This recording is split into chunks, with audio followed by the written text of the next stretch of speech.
Hello, this is 6 Minute English from BBC Learning English. I'm Neil. And I'm Rob. In this program, we're talking about biscuits. Biscuits, a subject very close to my heart, something important to me and that interests me. I know, Rob, you are a biscuit connoisseur after all. And in the UK, many of us love to nibble on these sweet treats, and we have lots of names for them too. Yes, we have the chocolate digestive, the Garibaldi, the custard cream, and the Jammy Dodger. It's making my mouth water. I can see, but we're not going to be tucking into any biscuits today. Instead, we'll be looking at the origins and the language of this humble snack. And before we do that, Rob, let's test your knowledge about biscuits with a question. They're produced on the OnlyFans of biscuits.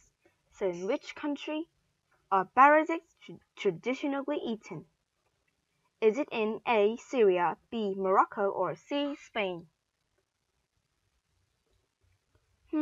Well, I have not eaten one, but have a guess at Syria. Okay, I'll reveal the right answer later on. But now let's talk more about biscuits. Also sometimes known as cookies. They come in all shapes, sizes, and varieties. They can be sweet or savory, but I prefer the sweet ones that are crisp, crunchy, and are good for dunking into my tea. Dunking means dipping into liquid for a short period of time. But enough about your eating habits, Rob. Let's find out how the biscuit got its name. It's something the BBC Radio 4 program Word of Mouth has been exploring. Dr. Laura Wright, a historical linguist from the University of Cambridge, explains its origins. From Latin biscoctum, twice cooked, and it comes to us via Anglo-Norman French that's been cooked twice to extract all the moisture so that it goes hard and it'll stay fit for consumption for a long time, which is why you can take it to sea and have a sea biscuit. And from the 1500s at least, we spelled it like this. It sounds biscuit. But at some point in the 1800s, we started to prefer the French spelling for reasons of ponciness. So the English word for biscuits has its origins in Latin. It describes cooking bread twice to make it hard. This baking process meant a biscuit could be kept for a long time.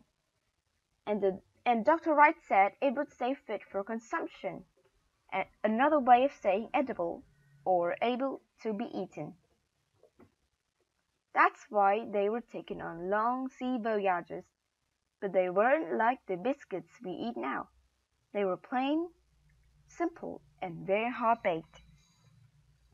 Interestingly, the word biscuit used to be spelled B-I-S-K-U-T, but the French spelling B-I-S-C-U-I-T was later adopted. Biscuits are a handy go-to snack for when I'm hungry or bored.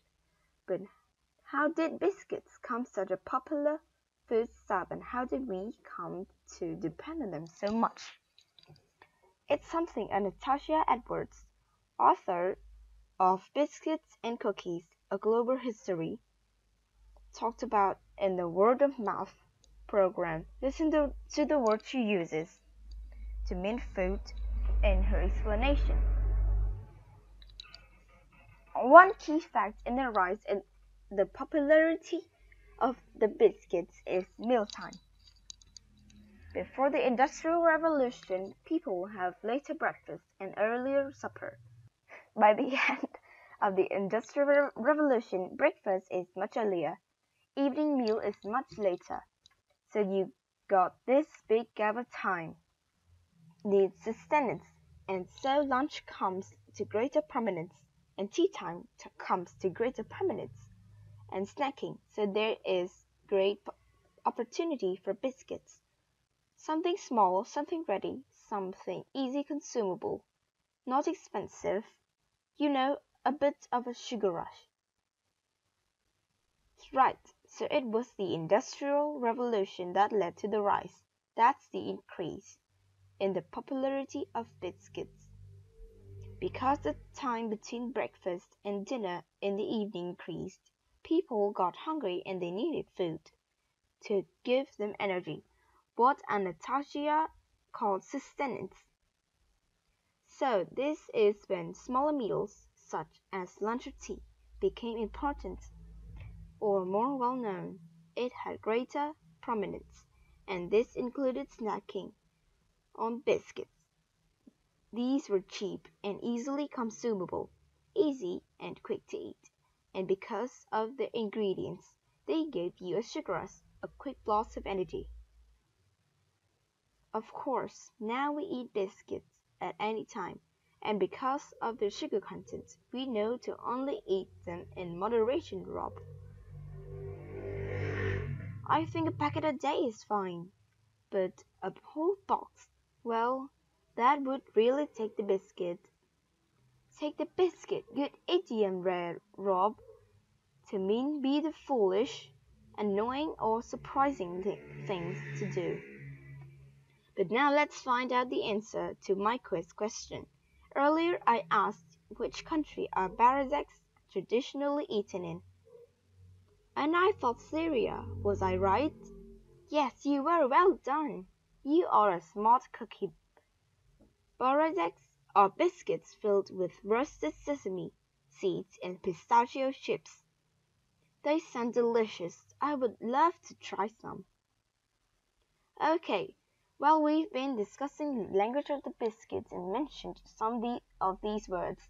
Dunking describes dipping something, like a biscuit, into liquid for a short period of time.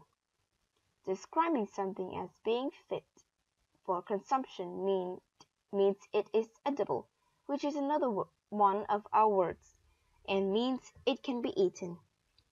Sustenance is another word for food, and something that has prominence, is important or more well known.